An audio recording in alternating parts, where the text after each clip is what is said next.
Welcome to the Elevated Marketing podcast show that is designed for business owners and marketers who are tired of overhyped advice.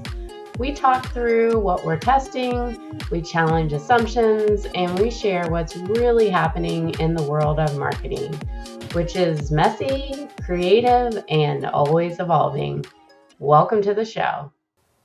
Hi guys, Jennifer Denny here. We're going to start with a little motivational, which is pretty common with me. You know how you spend all this time. So this is my fellow podcasters and fellow people who create videos, YouTube, go live. You spend all this time creating like this great content, and then the tech doesn't work the way it's supposed to work, even though you've done it a million times. And I'm like, 'tis life. Like it takes a lot, and I'm not sure if I've ever hit that moment that if I really want to do something, I'm gonna do it. Just keep kicking at me. Technology, whatever it is, get back up.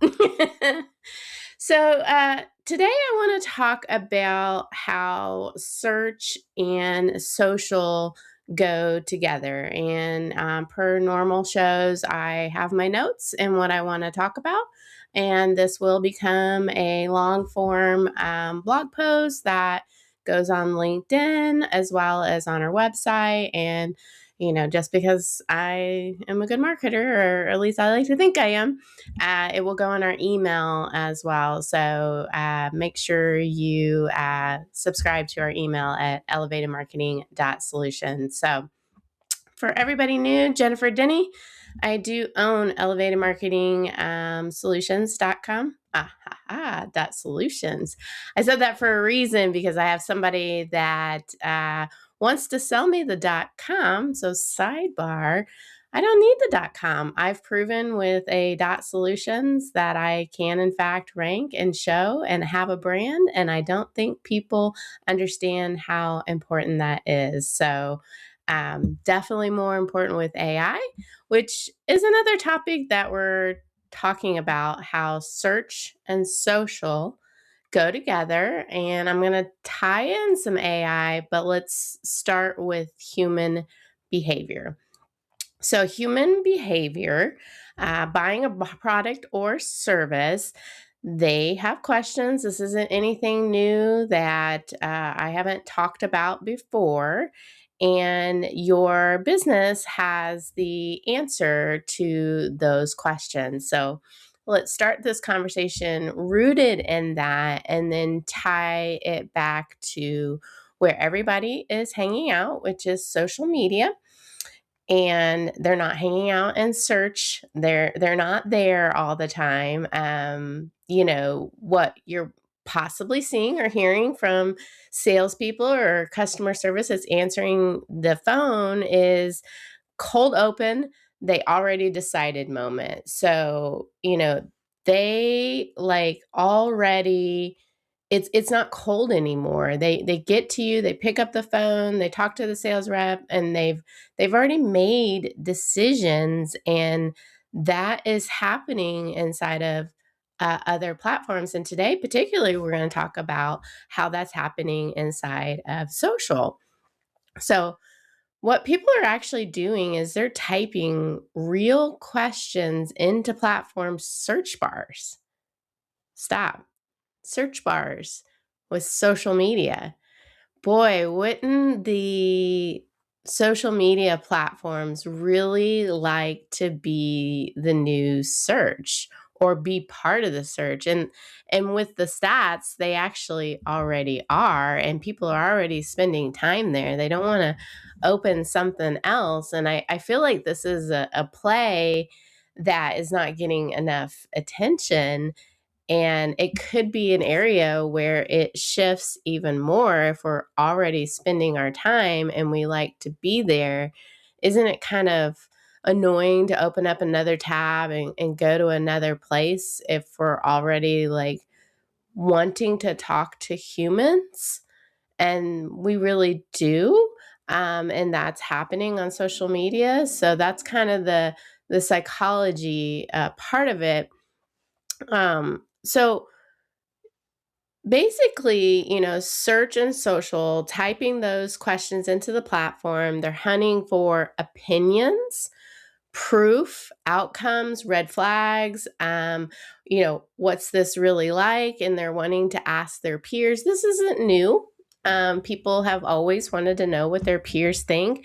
But I think the hidden driver that we're not recognizing is how AI is stopping in there. And AI always existed in social media. So let's just be fair. We called it an algorithm, which is just a type of AI. Now we're just calling everything AI. Um, Facebook, Instagram, Meta AI, that is that. And it has a specific name, which I'm going to tell you, not that you really want to know. But and then LinkedIn has AI powered people search. And that just came out in 25 in September, I believe. But they're gonna go further. I think LinkedIn has even more of a play here because of how they have articles. So let's continue on and kind of talk about how that works. So if you're not aware, these platforms search their own database. Yes, they want to own their own data, and that's the name of the game. And they're searching their own database to show you information. And that you are giving them information as a business owner when you are posting about what you're about, and the user that's on social media is also giving them information about what they like to interact with and the type of content they have. And just go all the way back to, I have a solution and they have a problem. Marry those together. So since the algorithm or AI or whatever term you want to use, which means the same thing, algorithm is just a version of AI, going back to that, they will match those two together. So stay with me here.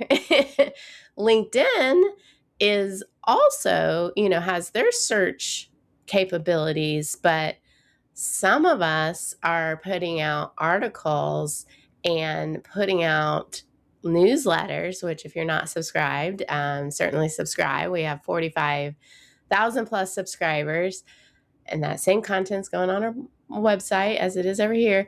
That's giving them information about what we're about. So when somebody goes and poses a question, and you see underneath the post possible answers, do you think they want to take you off of the network?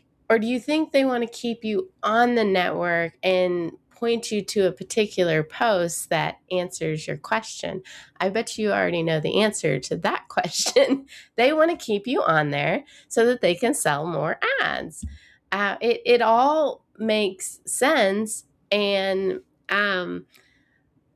it's not explicitly documented as a ranking factor, but you have to read between the lines. They don't want people to manipulate results. And then just go back to human behavior.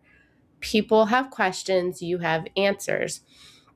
So let's pull this into how you can use that, because I think as you'll probably see in my blog post, I'll go down all the different rabbit holes that you might have. But you could create, and you should create as part of your content on social media in different formats, the question and the answer. Like, don't be boring. You can put it into a image, a carousel, a reel, a video, and that's just playing to different ways that people learn. And you can use your own voice. Obviously, you should as a marketer, but like, you can make it funny. You could make it, straightforward. That just depends on who your audience is. And you can start to get out those questions and answers. So going back to like that topic too, so, once you're creating that content, like where to like place it. So with Facebook, it's community led. And so a lot of times you have these groups, which I do understand sometimes can be a, how do you say, cesspool of like people that can be negative. And so sometimes it's, hard to get to the positive. But it doesn't matter. That's where people are. And there's always going to be negative people in the world. There's these who do you recommend threads. You could set it up so that when your brand is mentioned, and you could be right there. The search is influenced by your activity. So there's that. Instagram, visual proof, short form explanations, captions, keywords, creator style, Q&A formats help match how people search. So creating it there. LinkedIn, professional credibility, competency checks. So your profile, having that there, having the doing a newsletter, or even having a article. So, putting out there great content. Because remember, it's not about how many times you post. It's not about like where you post. None of that matters if you don't have content that your audience wants to see and can help them or entertain them, or we have a whole blog post on that. Make sure humans are always involved in this. Make sure you're talking with your customer service team. Make sure you're talking with your sales people. This is sales 101. Humans own the truth. Boundaries, like what you will claim. Your AI tools can help you draft variations and formatting and repurposing, but they are not the final judgment. Your final judgment is a human that is going to buy from you. So make sure that you keep that in mind, as we all want to be efficient. That's my middle name. Just want to make sure that's there, especially if you're in healthcare. You've got to really pay attention to categories like that. That's educational, not personal advice, no sensitive information ever. You got to think about when you're running events, service-based businesses, it can be general. You get into, let's say you're doing landscaping or something like that, like different people's could be a little bit different yards or what have you. And so you want to talk like in general terms. You want to build like an inventory of questions and answers, tag them by like intent. Is this a confusion, a risk, a comparison, timeline, trust? And yes, all of these should be on your website. All of these should be blog posts. We should have blog posts that have questions and answers. And let's not call it questions and answers. That's boring. We want to be a little bit creative when it comes to that, in terms that would make sense to your end user. And we also want to make that available. So if people are actually asking questions and answers in AI overviews, or inside of, we want to be reusable, or inside of like ChatGPT, that makes sense too. So you can kind of see how search and social go together, but we're creating things that, overlap. So let's see here. I know we've been talking for 13 minutes, and there's quite a bit to this. Per usual, I will put out a blog post that will have all of the information. It might possibly already be out by the time that this show comes out. And then, of course, if you're watching here, let's say on YouTube, we do have the Elevate Marketing podcast if you prefer to listen. We've been doing both this show and that show. It's the same show for 5 years now, and we are in the top 100 podcasts for marketing. So we're actually in the top 50. So I'm proud of that, because it takes a long time to consistently be out there. So you can also find out more information at elevatemarketing.solutions about how we can potentially help. And I think that's all for today's show. Take care now. Bye.